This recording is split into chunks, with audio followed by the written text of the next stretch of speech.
तो हम लोगों ने ये धर्म और जातियों के नाम पे आपस में ना भटके और भाई अपने आत्म कल्याण के लिए विचार करना चाहिए कि आज तो चलो मैं हिंदू धर्म में जन्माऊं, आज तो मैं मुसलमान धर्म में जन्माऊं, और मरने के बाद में ना वो धर्म काम आएगा, ना वो धर्म गुरु काम आएंगे, ना वो कट्टरता काम आएगी, ना वो शास्त्र काम आएंगे।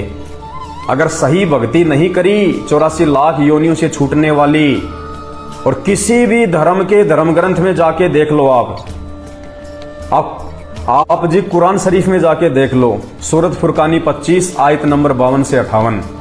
कुरान शरीफ का ज्ञान देने वाला हजरत मोहम्मद को क्या कह रहा कि ए हजरत मोहम्मद, यदि तुझे उस अल्लाह के विषय में पूरी जानकारी चाहिए तो किसी बाखबर से जा पूछ, जिसने 6 दिन में सृष्टि रच के 7वें दिन तख्त पे विश्राम किया, उसकी खबर किसी बाखबर से जा पूछ। सूरत फुरकान 25 आयत नंबर 52 से 58। मुसलमान भाई आंख फाड़ के देख लेना। कौन कह रहा है ये बात हजरत मोहम्मद को? उसका अल्लाह। अगर ये अल्लाह ही अगर सबसे बड़ा है, मुसलमान भाई जिसको अपना अल्लाह कहते हैं, जिसको अपना अल्लाह समझते हैं, यदि वो अल्लाह सबसे बड़ा है, उससे ऊपर कोई नहीं है, तो फिर कुरान शरीफ की उन आयतों में वो अल्लाह हजरत मोहम्मद को ये क्यों कह रहा है कि वो परमात्मा जिसने 6 दिन में सृष्टि रची, 7वें दिन पे वो तख्त पे जा विराजा, उसकी खबर किसी बाखबर से जा पूछ। बाखबर कौन होता है? इल्म वाला, तत्वदर्शी संत। उसकी खबर किसी बाखबर से जाके पूछ। कौन कह रहा है? अल्लाह। यानी उस अल्लाह से भी अलग कोई और अल्लाह है, कोई और भगवान है, जिसके विषय में कंप्लीट जानकारी के लिए सूरत फुरकान 25 आयत नंबर 52 से 58 में हजरत मोहम्मद को कुरान शरीफ का ज्ञान देने वाला अल्लाह कह रहा है। तो भाई मुसलमान जिसको अपना अल्लाह समझ रहे हैं, जिसने हजरत मोहम्मद के ऊपर ये कुरान की आयतें उतारी, वो अल्लाह नहीं है, वो शैतान है। हिंदू धर्म में जिसको काल कहते हैं, जो ब्रह्मा विष्णु महेश का पिता है। और इधर आप जी गीता जी को उठा के देख लीजिए, अध्याय नंबर 15 श्लोक नंबर 1 से 4, अध्याय नंबर 4 और श्लोक नंबर 34। श्री कृष्ण जी को ज्ञान देते समय भगवान कह रहे हैं कि अर्जुन, अगर तुझे उस पूर्ण परमेश्वर की जानकारी चाहिए, जिसकी शरण में जाने के बाद में जन्म और मृत्यु सदा सदा के लिए नष्ट हो जाती हैं, अगर तुझे उसकी कंप्लीट जानकारी चाहिए तो किसी तत्वदर्शी संत की शरण में जा। स्पष्ट लिखा हुआ है गीता अध्याय नंबर 15 श्लोक नंबर 104, अध्याय नंबर 4 और श्लोक नंबर 34। तो अगर गीता जी का ज्ञान देने वाला श्री कृष्ण ही अगर बड़ा है, उससे ऊपर कोई भगवान नहीं है, तो फिर वो गीता जी में अर्जुन को क्यों कह रहा है कि अर्जुन, अगर तुझे पूर्ण मोक्ष चाहिए, पूर्ण मुक्ति चाहिए, यानी श्री कृष्ण जी की भक्ति से पूर्ण मुक्ति नहीं है, पूर्ण मोक्ष नहीं है, इसलिए तो कह रहा है कि अगर तुझे पूर्ण मोक्ष चाहिए, पूर्ण परमात्मा चाहिए, तो किसी तत्वदर्शी संत की शरण में जा, उसको जाके दंडवत प्रणाम कर, तू उसको प्रसन्न कर और उसके बताए अनुसार भक्ति कर, तब तुझे वो पूर्ण परमात्मा का मार्ग बताएगा। तो भाई आज वर्तमान में मुसलमान भाई जिसको बाखबर कहते हैं, इल्म वाला कहते हैं, और हिंदू भाई जिसको तत्वदर्शी संत कहते हैं गीता जी के अनुसार, वो और कोई नहीं है, वो संत रामपाल जी हैं आज इस पृथ्वी पे। क्योंकि संत रामपाल जी एकमात्र पूरे विश्व में वो तत्वदर्शी संत हैं, वो बाखबर हैं, जिन्होंने सभी धर्मों के सभी धर्म ग्रंथों को खोल खोल के टीवी चैनलों पे अपने सत्संगों में दिखाया है। मुसलमान धर्म के मुल्ला और काजी जो कुरान शरीफ को नहीं समझ पाए, तौरेत को नहीं समझ पाए, जबूर को नहीं समझ पाए, इंजिल को नहीं समझ पाए, उनमें लिखी हदीसों को नहीं समझ पाए, वो पूरा का पूरा ज्ञान संत रामपाल जी ने आके दिया है। यूट्यूब पे जाके सर्च करना, डॉक्टर जाकिर नाइक वर्सेज संत रामपाल जी डिबेट, बस इसी नाम से कर लेना आप सर्च। क्योंकि मुसलमान भाई डॉक्टर जाकिर नाइक से ज्यादा बुद्धिमान किसी को मानते नहीं है मुसलमान समाज में। और डॉक्टर जाकिर नाइक ने हिंदू धर्मगुरु को चैलेंज दिया था, और एकमात्र संत रामपाल जी पूरे विश्व में वो धर्मगुरु है जिन्होंने डॉक्टर जाकिर नाइक का चैलेंज स्वीकार किया था।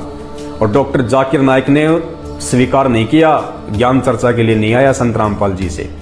उसके बाद में संत रामपाल जी ने डॉक्टर जाकिर नाइक के विचारों को लेके और मुसलमान भाइयों की जो कुरान है, तौरेत है, जबूर है, इंजिल है, हदीसें हैं, उन सब को लेके उनका निष्कर्ष निकाल के और एक 4 घंटे का अपना सत्संग, अपना वीडियो जो है कुरान शरीफ को दिखा दिखा के उन्होंने जो है वो बनाया है। तो आप YouTube पे जाके सर्च करें, जितने भी मुसलमान भाई हैं, यदि आप अपने धर्म के बारे में जानना चाहते हैं, तो यदि आपको वास्तव में मोक्ष चाहिए, तो आपको यदि वो मुक्ति चाहिए, तो क्योंकि देखो जब अल्लाह एक है, भगवान एक है, और अगर वहां हमने जाना है तो वहां तक जाने का रास्ता भी एक ही है। मुसलमान भाई ये सोचे कि हमारे धर्म में जो पूजा पाठ है, हम उस आधार से हम अल्लाह के पास जाएंगे, जिंदगी में नहीं जा सकते। हिंदू भाई ये सोचे हम तो गीता जी के अनुसार भक्ति करेंगे, हमारे जो धर्मगुरु हैं जिन्होंने हमारे को राधे राधे, श्याम मिला दे, हरे राम हरे कृष्णा ये जो दे दिया है, घंटियां बजाएंगे, शंख बजाएंगे, जिंदगी में बैकुंठ में नहीं जा सकते, 84 लाख योनियां मिलेंगी। तो डॉक्टर जाकिर नाइक वर्सेज संत रामपाल जी डिबेट आप YouTube पे जाके सर्च करेंगे, आपको सब कुछ मिल जाएगा। तो एकमात्र वो तत्वदर्शी संत, वो बाखबर, जैसे मुसलमान भाई कहते हैं ना कि हमारे अंतिम जो पैगंबर थे, जो अल्लाह के जो रसूल थे, जो नबी थे, वो हजरत मोहम्मद जी हैं। नहीं, पूरी दुनिया का अंतिम पैगंबर। पैगंबर का मतलब क्या होता है? जो परमात्मा की तरफ से जो पैगाम लेके आता है। रसूल क्या होता है? जो भगवान के विषय में जानकारी दे, जो अल्लाह के विषय में जानकारी दे। नबी भी उसी को कहते हैं, जो उस परमात्मा तक जो पहुंचाने की जानकारी दे, उसको कहते हैं नबी। तो चाहे आप उनको पैगंबर कहो, चाहे आप उनको नबी कहो, चाहे आप उनको रसूल कहो, एक ही बात है। तो आज वर्तमान में पूरी दुनिया का अंतिम पैगंबर, रसूल या नबी संत रामपाल जी हैं, सभी धर्मों का, केवल संत रामपाल जी। क्योंकि शास्त्रों का वास्तविक ज्ञान, चाहे शास्त्र हिंदू धर्म के हों, चाहे मुसलमान धर्म के हों, चाहे सिख, चाहे ईसाई धर्म के हों, केवल संत रामपाल जी के पास में ही उन शास्त्रों की यथार्थ जानकारी और पूर्ण मोक्ष मार्ग है। वो मंत्र हैं, जिन मंत्रों के जाप से, जो भक्ति करने से आपको जो है उस पूर्ण परमेश्वर अल्लाह अकबर की प्राप्ति हो सकती है। इसके अलावा दुनिया में किसी भी धर्म गुरु के पास में जो है, किसी भी धर्म के सदग्रंथों का ना कोई ज्ञान है, ना उनके पास में कोई समाधान है। बाकी ये पुस्तकें पढ़ के छोटा मोटा ज्ञान तो कोई भी दे देता है, कोई बड़ी बात नहीं है। हिंदू धर्म में आपको लाखों धर्मगुरु मिल जाएंगे, मुसलमान धर्म में आपको लाखों मिल जाएंगे, मुल्ला, मौलवी, काजी बहुत मिल जाएंगे ज्ञान देने वाले। लेकिन समाधान किसी के पास नहीं है। समाधान क्या होता है? जैसे किसी व्यक्ति को कैंसर है और उसको किसी थोड़ा बहुत जो आदमी जानता है कि भाई कैंसर के क्या लक्षण हैं, कैंसर वाला व्यक्ति के हाव भाव क्या होते हैं, उन चीजों को देख के चेक करके यदि कोई ये कह दे कि भाई साहब आपको तो कैंसर है, अब उसने बता तो दिया कि तुझे कैंसर है, लेकिन समाधान उसके पास में नहीं है, तो क्या फायदा बताने का? बता के तो टेंशन और दे दी।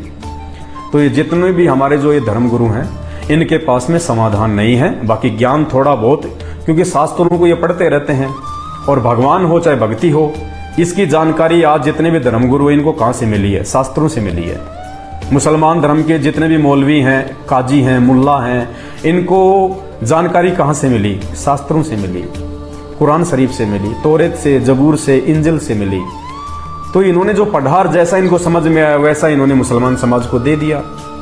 हिंदू के जितने भी धर्मगुरु हैं, इन्होंने वेद पढ़े, गीता पढ़ी, 18 जो है ये पुराण पढ़े, और जैसा भी इनको समझ में आया इन्होंने आगे उस ज्ञान को फैला दिया। लेकिन समाधान किसी के पास भी नहीं है, बिल्कुल भी नहीं है समाधान। 1% भी वर्तमान में हिंदू धर्म के जितने भी धर्मगुरु हैं, मुसलमान धर्म के जितने भी धर्मगुरु हैं, ईसाई धर्म के जितने भी धर्मगुरु हैं, जैन धर्म के जितने भी धर्मगुरु हैं, बौद्ध धर्म के जितने भी धर्मगुरु हैं, एक के पास भी पूर्ण मुक्ति का मार्ग नहीं है जिससे हमारा जन्म और मरण सदा सदा के लिए छूट जाए, हम लोग 84 लाख योनियों में जाके गधे, कुत्ते, सुअर ना बने। ये ज्ञान और समाधान वर्तमान में एकमात्र संत रामपाल जी को छोड़ के विश्व में किसी अन्य धर्मगुरु के पास में नहीं है। आपको लग रहा होगा कि ये तो संत रामपाल जी के बारे में, संत रामपाल जी के बारे में, भैया वे हैं इसलिए बोल रहे हैं, वरना देखे दूसरा कोई धर्मगुरु नहीं बोल रहा है ये बात।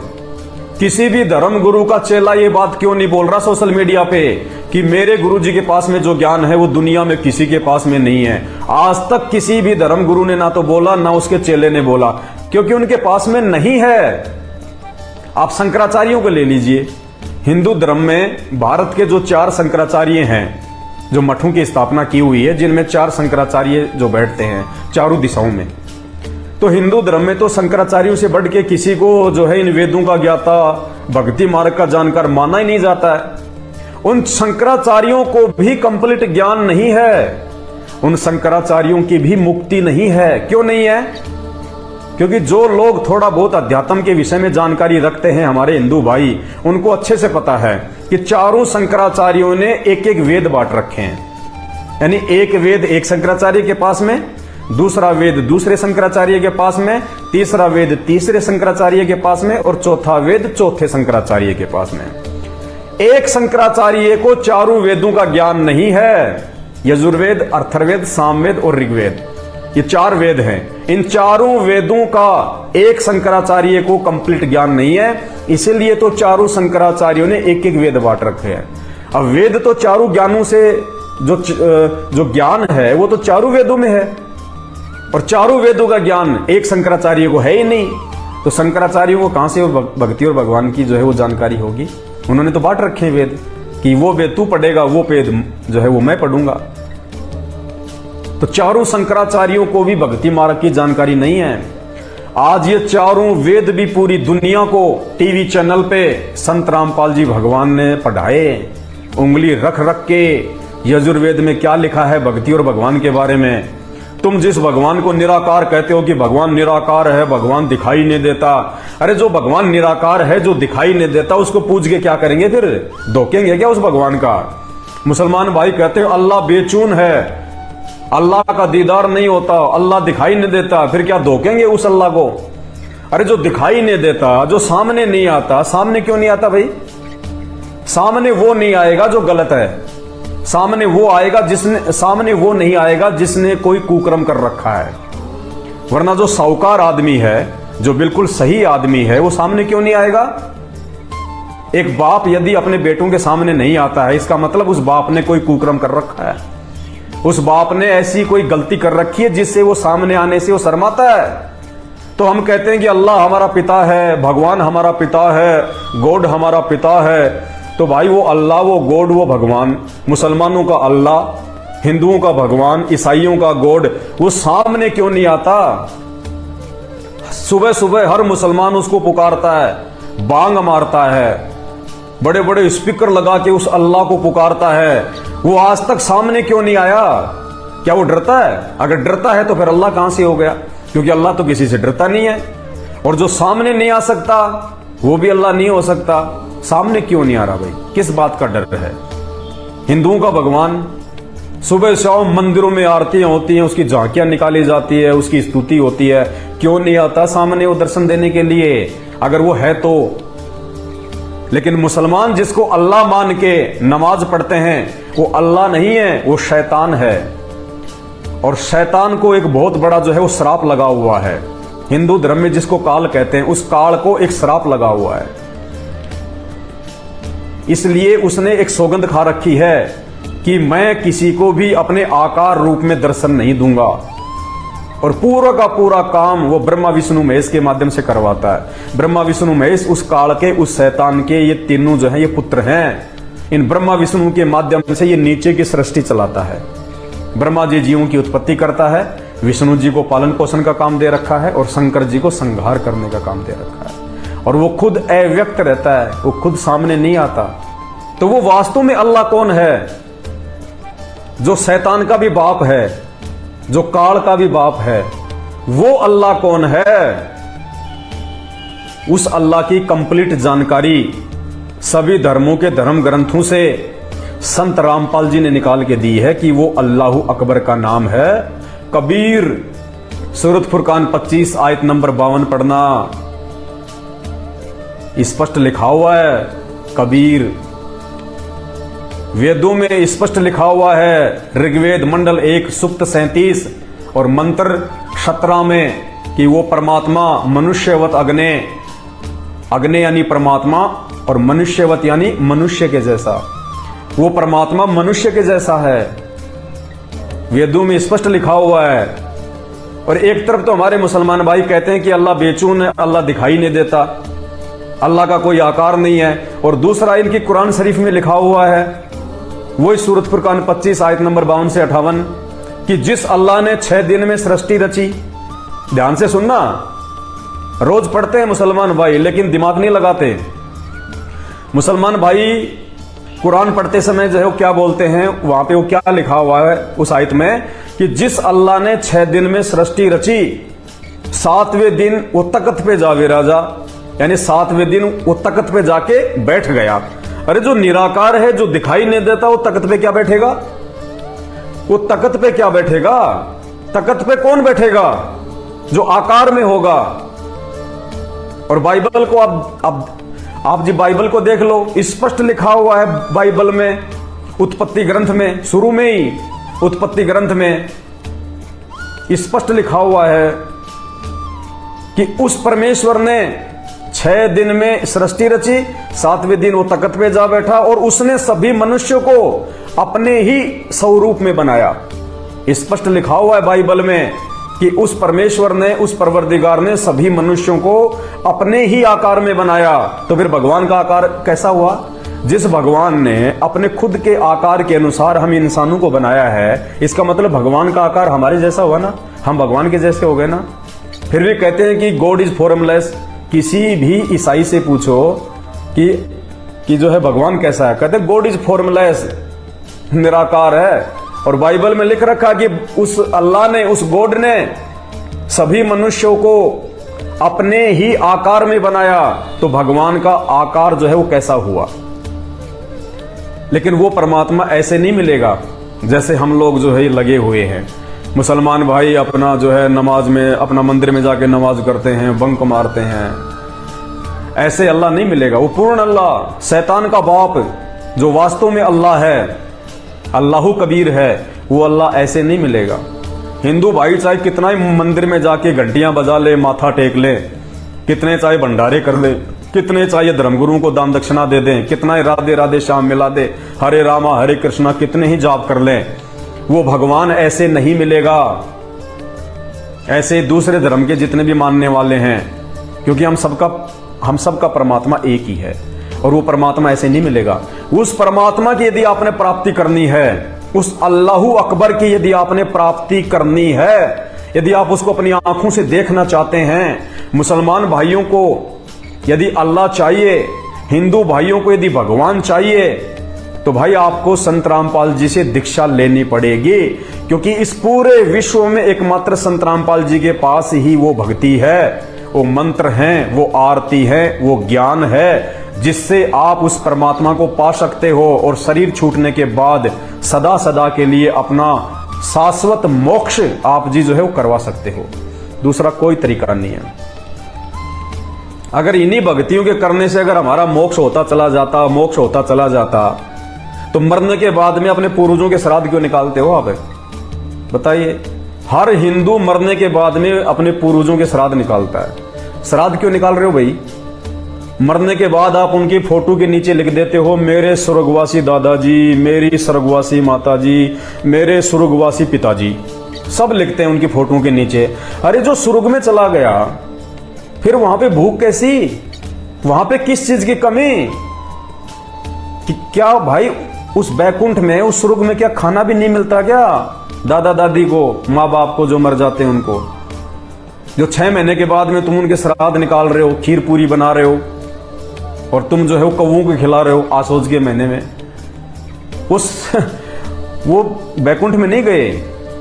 लिखने को तो आप चाहे जो मर्जी लिख दो, 150 रुपए में फोटो मिल जाएगी, फोटोग्राफर से जो मर्जी आप लिखवा दो, वो 7वें आसमान पे गया लिख देगा, वो जन्नत में गया लिख देगा फोटो वाला, कोई बड़ी बात नहीं है।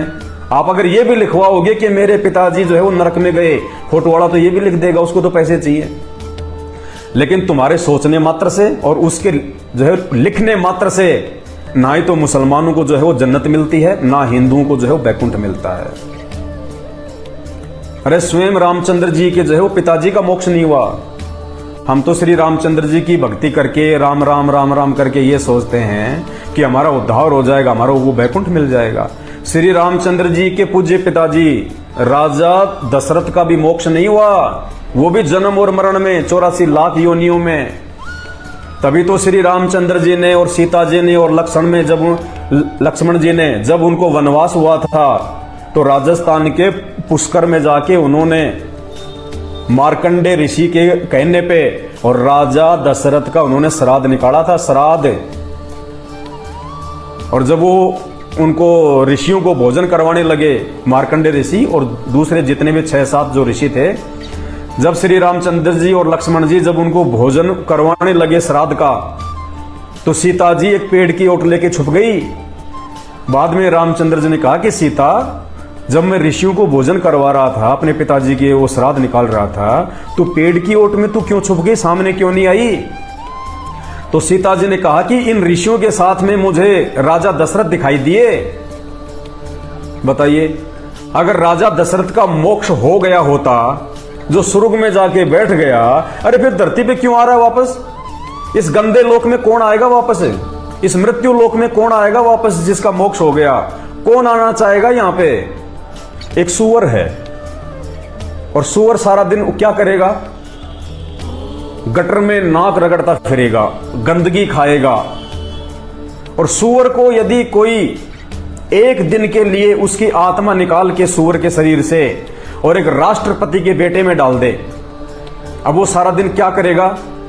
वो राष्ट्रपति का बेटा तो 5 स्टार होटल में जाएगा, अच्छे अच्छे भोजन खाएगा, यार दोस्तों से मिलेगा, महंगी महंगी गाड़ियों में घूमेगा, जो है बड़े बड़े फ्लैट में रहेगा, नौकर रहेंगे, 56 प्रकार के उसको भोजन मिलेंगे, किसी प्रकार का कोई उसको दिक्कत नहीं है। और 24 घंटे के बाद में उस आत्मा को कहा जाए कि अब तुझे वापस उसी सूअर की योनि में भेजा जाएगा। क्या वो आत्मा जाने को तैयार होगी? जिस आत्मा को यह पता चल गया कि सूअर की योनि में वो कितने जो है दुख है और राष्ट्रपति के बेटे के शरीर में कितने सुख हैं, वो नहीं जाएगा। तो इसी प्रकार ये जो पृथ्वी लोक है, संतों ने और शास्त्रों ने इसको जो है ये मृत लोक की संज्ञा दी है। ये सबसे गंदा लोक है ये, जहां हमारी आंखों के सामने हमारा बेटा मर जाता, हमारी बेटी मर जाती है, हमारे काम धंधे जो है वो ठप हो जाते हैं, ना जाने कब और किस आदमी का कहां पे एक्सीडेंट हो जाए, उसका पैर कट जाए, उसके सामने उसके माता पिता मर जाएं, भयंकर रोग उसके शरीर में हो जाए, हॉस्पिटल में जो है वो तड़प तड़प के मरता है, लड़ाई झगड़े में कोई किसी को मार दे, कोई किसी की आंख फोड़ दे, है यहाँ पे कोई सुख है? ये गंदा लोक है, उस सूअर के समान है। कौन आना चाहेगा यहाँ पे वापस? तो राजा जो दशरथ थे, जब उनके श्राद्ध निकाले गए थे पुष्कर में, तो सीता जी ने कहा कि राजा दशरथ जी सामने बैठे थे और मैं उनके सामने कैसे आ जाती? स्पष्ट हुआ कि राजा दशरथ का भी मोक्ष नहीं हुआ, वरना इस गंदे लोक में राजा दशरथ वापस क्यों आएगा? संत रामपाल जी की भक्ति के बिना जितने भी प्राणी हैं वो सारे के सारे वो प्रेत योनि में जाते हैं, भूत योनि में। भूत बने थे राजा दशरथ के पिता, और आज हम जो ये श्राद्ध निकालते हैं हमारे जो पूर्वजों के, ये भूत बने हुए हैं सबके सब। किसी का दादा, किसी की माँ, किसी का पिता, जिनके भी हम श्राद्ध निकालते हैं सारे के सारे भूत बने हुए हैं। तो एक तरफ तो ये पंडित जी जब हमारे घर में कोई मर जाता है तो क्या करते हैं, ये क्रियाक्रम करवाएंगे, सारी सामग्री मंगवाएंगे, उसका जो है वो पिंड दान करेंगे, उसके बाद में और भी बहुत सारे जो है पूजा पाठ करेंगे, गंगा जी में उसकी अस्थियों को भेज देंगे। हम सब ये क्यों करवाते हैं? कि हमारे पिताजी की मुक्ति हो गई, और पंडित जी कहते हैं भाई हाँ तुमने सही तरीके से सारी जो है क्रिया की है, तुम्हारे पिताजी की मुक्ति हो गई। अरे जब पिताजी की मुक्ति हो गई, गंगा जी में अस्थियां भी डाल दी, पंडित जी के कहने पे हमने सारे वो क्रियाक्रम भी किए, 12वां भी किया, 13वां भी किया, सारे काम किए, फिर भाई 6 महीने बाद में आसोज के महीने में उसके श्राद्ध क्यों निकाल रहे हो? जब पिताजी की मुक्ति हो गई, पिताजी का जो शरीर है वापस उसको इस मृत्यु लोक में नहीं आना है, उसको उसकी आत्मा जो है वो जो है अमर हो गई, वो भगवान में विलीन हो गई, सदा सदा के लिए वो स्वर्ग में चली गई। तो अब उस पिताजी के श्राद्ध क्यों निकाले जा रहे हैं? क्योंकि वो भूत बना हुआ है, भूत। ये आपको उस समय पता चलेगा जब आप गीता जी को पढ़ोगे, और गीता जी को ऐसे पढ़ने से बात नहीं बनेगी इन नकली धर्मगुरुओं के द्वारा। इनको कुछ नहीं पता गीता जी का, ABCD भी नहीं पता इनको। गीता जी अध्याय नंबर 16 श्लोक नंबर 23, हे अर्जुन शास्त्र विधि को त्याग के, यानी गीता जी में जो लिखा हुआ है ये शास्त्र है, कहते हैं इस शास्त्र में लिखी हुई भक्ति विधि को त्याग के यदि कोई मनमाना आचरण करता है तो कहते हैं उसकी मुक्ति नहीं हो सकती। शास्त्र विधि को त्याग के जो मनमाना आचरण करता है उसकी मुक्ति नहीं हो सकती। गीता जी अध्याय नंबर 16 और श्लोक नंबर 23 पढ़ लेना भाई। ये शिक्षा भगवान ने इसीलिए दी है। 21वीं सदी में जी रहे हो, पढ़े लिखे इंसान हो, एजुकेटेड हो, मूर्ख मत बनो। किसी भी धर्मगुरु ने जो मर्जी बोल दिया और तुमने अपने जीवन में उसको लागू कर लिया। अरे एक मटका मार्केट से हम खरीद के लाते हैं, उसको 50 बार उसको ठोक बजा के देखते हैं, तब जाके वो मटका लाते हैं हम कि कहीं हमारे 50 रुपए जो है बर्बाद ना हो जाएं। माता बहनें जो है सब्जियां खरीदती है, आलू टमाटर को 20 बार देखती है ऊपर नीचे, तब जाके वो 50 रुपए के आलू टमाटर खरीदती है कि हमें कोई नुकसान ना हो जाए। और जब आती है बात ये भक्ति करने की तो तुम्हें जो मर्जी कोई बोल दे तुम उसी को अपना गुरु बना लेते हो। जो मर्जी उसने कोई विधि बता दी, कोई मंत्र बता दिया, राधे राधे श्याम मिला दे, हरे रामा हरे कृष्णा हरे हरे रामा रामा। कौन से शास्त्र में लिखा हुआ है? चारों वेदों का सार ये गीता जी। और गीता जी का अध्याय नंबर 8 और श्लोक नंबर 13 ध्यान से पढ़ना। 200 रुपए की आती है, ज्यादा महंगी नहीं है। और उसके बाद में सवाल करना अपने धर्म गुरुओं से, इन नकली पंडितों से, इन ब्राह्मणों से। देखो ये जो पंडित और जो ब्राह्मण जो शब्द मैं बोल रहा हूं ना, ये सामान्य जो ये जाति के लोग है ना, ये ना समझे कि हमारे लिए बोल रहा है। तुम्हारे लिए हम क्या बोलेंगे? तुम जानते नहीं, तुम वेदों को जानते नहीं, तुम इनको जानते नहीं। पंडित और ब्राह्मण का मतलब है आध्यात्मिक मार्ग में जो गुरु बन के लोगों का मार्गदर्शन करते हैं, उनको कहते हैं आध्यात्मिक मार्ग में पंडित और ब्राह्मण। अब एक पंडित वैसे जाति का तो वो ब्राह्मण है और काम करता है वो जो है लोगों के बाल काटने का, तो वो कहां से पंडित हो गया? वो खाली उसके फीत लगी हुई है पंडित की, ब्राह्मण की, बाकी वो कर्म उसका जो है वो ब्राह्मण का नहीं है। एक ब्राह्मण जो है उसने दुकान खोल रखी है कोई सीमेंट की, अब वो काहे का ब्राह्मण है? खाली वो जाति से ब्राह्मण है, वो कर्म से ब्राह्मण नहीं है। तो यहाँ पे जो पंडित और जो ब्राह्मण जो शब्द है ये उन लोगों के लिए है जो आध्यात्मिक मार्ग में जो ये गुरु पद पे बैठ के और आप लोगों को जो ये कथाएं सुनाते हैं, जो ये क्रियाकर्म करवाते हैं उनको। तो अपने इन धर्मगुरुओं से, इन पंडितों से, इन ब्राह्मणों से पूछो जिन्होंने आपको ये मंत्र दे रखे कि तुम्हारा मोक्ष हो जाएगा, राधे राधे राधे राधे, हरे रामा हरे कृष्णा रामा रामा हरे हरे, ओम नमो भागवते वासुदेवाय नमः। जो मर्जी इनसे पूछो कि पंडित जी ये गीता जी है और ये गीता जी चारों वेदों का सार है, क्योंकि चारों वेद बहुत मोटे हैं, आम आदमी उसको नहीं पढ़ सकता। तो वेद व्यास जी के माध्यम से परमात्मा ने चारों वेदों का जो है सार इस छोटी सी इस पुस्तक में लिखवा दिया, इन श्लोकों में लिखवा दिया, 700 श्लोकों में। और इसी गीता जी का अध्याय नंबर 8 और श्लोक नंबर 13 क्या लिखा हुआ है? ओम इति एक अक्षरम। गीता ज्ञान देने वाला भगवान कह रहा है अर्जुन को, ओम इति एक अक्षर ब्रह्म व्यवहारण माम अनुसमरण, कि अर्जुन मुझ ब्रह्म के जाप करने का केवल एक ओम मंत्र है, एकमात्र ओम मंत्र और कुछ नहीं। ओम इति एक अक्षरम ब्रह्म व्यवहारण माम अनुसमरण, ये प्रयाति तजम देहम सयाति प्रमाम गतम। और अंतिम श्वास तक, ये शरीर छोड़ते समय तक जो इस मंत्र का जाप करता है वो मेरी वाली जो है वो गति को प्राप्त होता है। कौन कह रहा है? गीता ज्ञान देने वाला। तो गीता जी और चारों वेदों में एक ओम नाम के अलावा दूसरा कोई मंत्र नहीं है। अब ये जितने भी धर्मगुरु जो खुद भी राधे राधे राधे राधे हरे रामा हरे कृष्णा, कहां से मोक्ष हो जाएगा? जब तुम शास्त्र विधि को त्याग के, यानी गीता जी में जो लिखा हुआ है, इस शास्त्र में जो लिखा हुआ है, इसमें बताए गए उस मंत्र को त्याग के यदि तुम मनमाने मंत्रों का जाप करोगे इन धर्मगुरुओं के द्वारा जो तुम्हें दिया गया है, तुम्हारी कहां से मुक्ति हो जाएगी? मुसलमानों के लिए भी यही मंत्र है, क्योंकि ये ग्रंथ जिस समय लिखा गया था उस समय कोई मुसलमान धर्म नहीं था। आज के जितने भी मुसलमान हैं वो सब पहले वैसे ही इंसान थे जैसे हिंदू थे, क्योंकि जिस समय गीता जी का ज्ञान दिया गया धरती पे कोई जो है वो धर्म नहीं था। इसलिए ये गीता जी का ज्ञान, ये वेदों का ज्ञान मुसलमानों के लिए भी है। मुसलमानों को भी अगर मुक्ति मिलेगी, मुसलमानों को भी अगर मोक्ष चाहिए तो भाई इसी विधि से मिलेगा। पहली बात तो आपको तत्वदर्शी संत की खोज करके उसको अपना गुरु धारण करना पड़ेगा। गीता जी अध्याय नंबर 15 श्लोक नंबर 104 के अनुसार। और क्या कहा गया उसमें कि अर्जुन, जो व्यक्ति, जो संत संसार रूपी उल्टे लटके हुए पेड़ को सही तरीके से समझा दे कि उसकी टहनियां क्या हैं, उसके पत्ते क्या हैं, उसकी जड़ क्या है, उसका मूल क्या है, वो तत्वदर्शी संत है। उस तत्वदर्शी संत के अनुसार ही यदि तुम भक्ति करोगे तो तुम्हारी मुक्ति होगी। तो पूरे विश्व में एकमात्र संत रामपाल जी आज धरती पे इकलौते संत हैं जिन्होंने गीता जी अध्याय नंबर 15 श्लोक नंबर 104 के अनुसार ये उल्टे लटके हुए संसार रूपी वृक्ष को सीधा करके बताया है। अब ये सीधा पेड़ हो गया।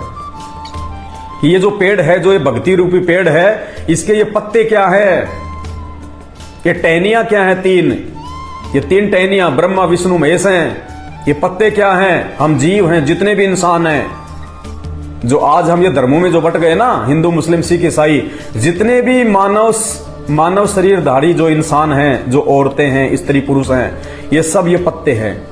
क्योंकि हमारी उत्पत्ति सबकी, चाहे हिंदू हो, चाहे मुसलमान हो, चाहे जैनी हो, चाहे बौद्ध हो, इन ब्रह्मा विष्णु और महेश के माध्यम से उस शैतान ने करवाई है, उस काल ने करवाई है।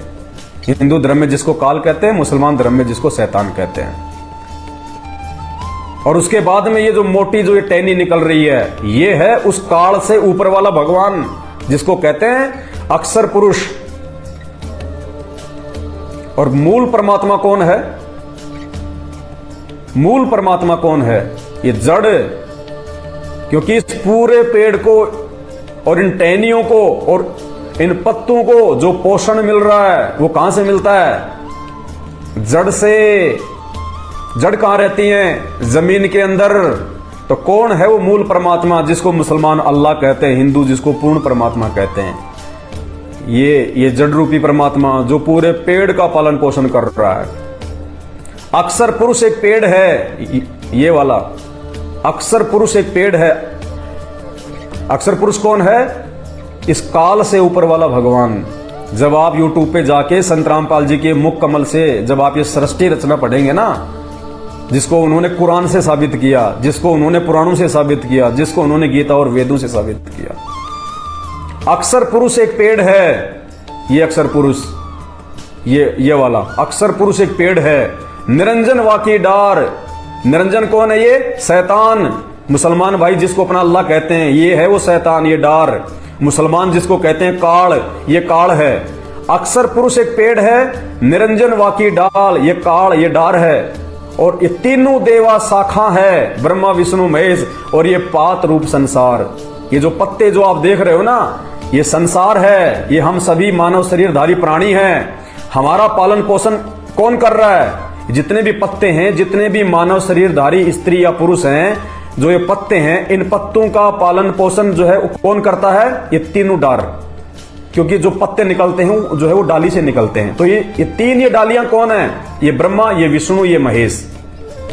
और ये टहनी कौन है? ये अक्षर पुरुष एक पेड़ है। निरंजन वाकी डार, ये निरंजन, ये शैतान है, ये काल है, ब्रह्मा विष्णु महेश का ये पिता है। और उसके बाद में ये टहनियों को कहां से मिलता है ये पोषण? यहां से, इस पेड़ से। और इस पूरे पेड़ को पोषण कहां से मिलता है? अल्लाहू अकबर से। ये है वो खुदा, अल्लाहू अकबर, पूर्ण परमात्मा, पूर्ण भगवान।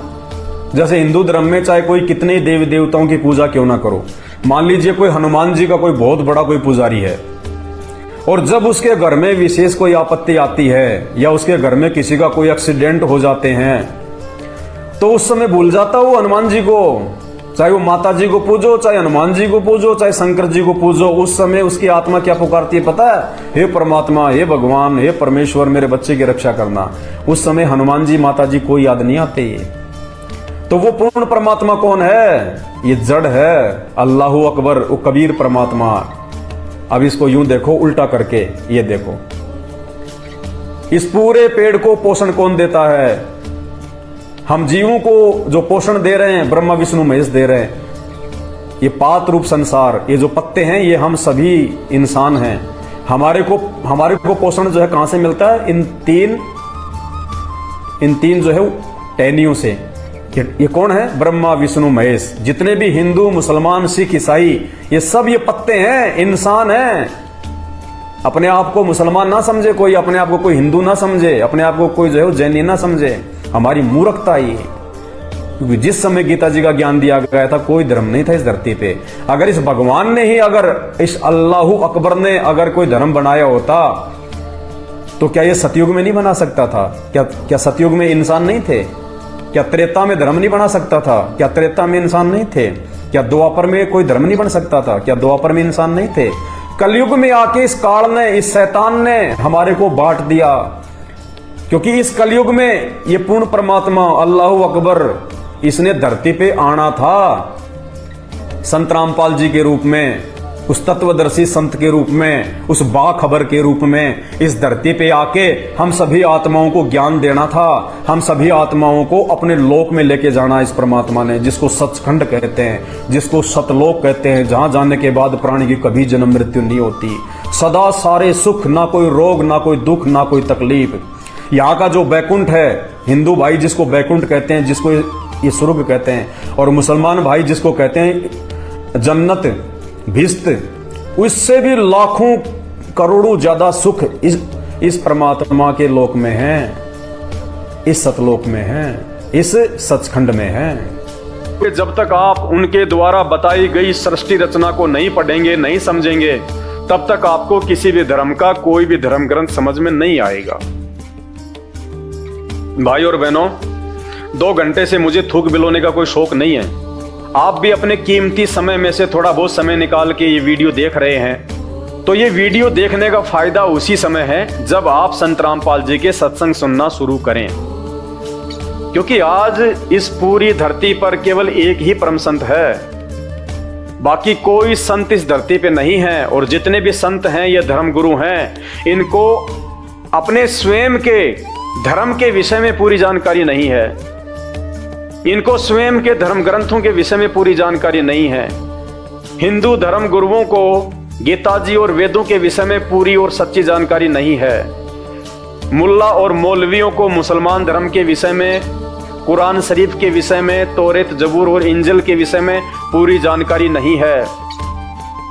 जितने भी पादरी और पास्टर हैं, इनको बाइबल के विषय में पूरी जानकारी नहीं है। सिखों को गुरु ग्रंथ साहिब के विषय में जानकारी नहीं है, ना ही बौद्ध और जैन समाज को अपने अपने धर्म ग्रंथों की जानकारी है। ये सारी जानकारी संत रामपाल जी ने सभी धर्म के मानने वालों को दी है। आपने उनके सत्संग सुनने पड़ेंगे, और सत्संग सुन के आप विचार कीजिए कि आपको मानव जन्म क्यों मिला है। परमेश्वर कहते हैं, मानव जन्म पाए के जो नहीं रटे हरि नाम, और जैसे कुआ जल बिना फिर बनवाया क्या काम। ये 84 लाख योनियों से भिन्न एक मानव शरीर हमारी को केवल और केवल भक्ति के लिए मिलता है। अन्य योनियों में जाके महादुख भोगने से बचने के लिए मिलता है, और ये केवल उसी समय संभव है जब हम एक परमेश्वर की भक्ति करें। और एक परमेश्वर की जानकारी वर्तमान में पूरी पृथ्वी पे यदि किसी धर्मगुरु के पास में है, तो केवल परम पूज्य सतगुरु रामपाल जी भगवान के पास में है। और जब तक आप उनके सत्संग नहीं सुनेंगे, आप उनके विचारों से परिचित नहीं होंगे, तब तक ऐसे ही आप अपना ये अनमोल मानव जन्म बर्बाद करते रहेंगे। और आज मानव जन्म में आप कितने सुखी हैं बिना भक्ति और भगवान के। और कल को जब ये शरीर छूटेगा, हम 84 लाख योनियों में जाएंगे, उस समय हमारे साथ में क्या बीतेगी। आज आप एक गधे का जीवन देख लीजिएगा, आज आप एक बैल का जीवन देख लीजिएगा, कितना महादुख भोगता है। सारा दिन खेत में चलता है, गाड़ी में उसको किसान जोतता है। एक गधा सारे दिन ईंट के भट्ठे के ऊपर कितनी मेहनत करता है, सारा दिन ईंटें ढोते रहता है। अन्य पक्षी देख लीजिए, पशु देख लीजिए, एक कुत्ता देख लीजिए, सर में कीड़े पड़ जाएं, पूरे शरीर पे उसके खुजली हो जाए, एक्सीडेंट में उसका पैर कट जाए, कितने दुख भोगते हैं।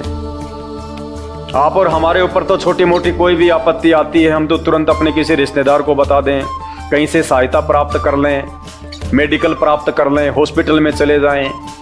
भूख लग रही है तो खाना खा लें, कहीं भी 56 प्रकार के भोजन बना के खा लें।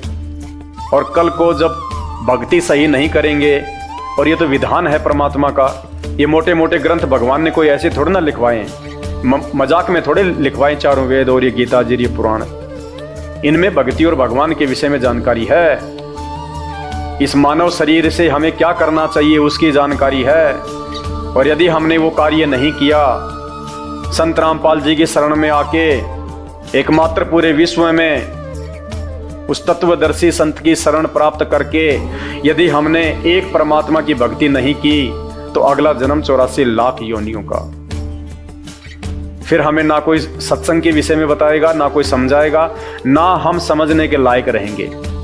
कहते माता पिता मिल जाएंगे लख 84 माही, सतगुरु की सेवा और भक्ति ये फेर मिलन की नाही। आज अनजाने में लोग कहते हैं माता पिता ही हमारे गुरु हैं, माता पिता ही हमारे गुरु हैं।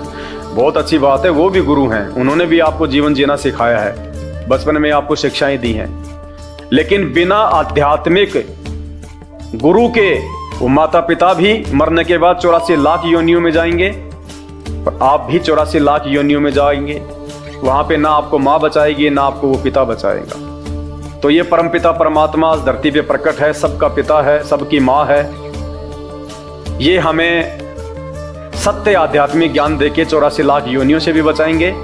और इस शरीर में रहते सहते यदि हमारे ऊपर कोई संकट आना होगा, कोई परेशानी या कोई दुख आना होगा, हमारे कोई प्रारब्ध का, हमारे कोई पूर्व जन्मों के कुकर्मों का, उसको भी संत रामपाल जी अपनी भक्ति से काटने में समर्थ हैं। आपके ऊपर वो कष्ट नहीं आने देंगे यदि आप उनकी मर्यादा में रह के भक्ति करेंगे। तो मेरी केवल आपसे विनती है, आपसे प्रार्थना है, मैं आपको केवल समझा ही सकता हूं, बता ही सकता हूं, जानकारी ही दे सकता हूं। बाकी प्यास आपको होनी चाहिए, भूख आपको होनी चाहिए, तभी आप उस चीज को प्राप्त जो है वो कर पाएंगे। तो आज के वीडियो में केवल इतना ही। आगे फिर परमपिता परमेश्वर के आशीर्वाद से आप सभी भाई बहनों के मार्गदर्शन के लिए वीडियो आते रहेंगे। अभी तक यदि आपने हमारे Facebook page Pawan Das is live को फॉलो नहीं किया है तो आप जी फॉलो करें, वीडियो को शेयर करें, ताकि यह जानकारी अन्य भगत भाई बहनों तक भी पहुंचे जो अभी उन अज्ञानी और नकली धर्म गुरुओं के चक्कर में अपने मानव जीवन को बर्बाद कर रहे हैं। बंदी छोड़ सतगुरु रामपाल जी भगवान की जय हो।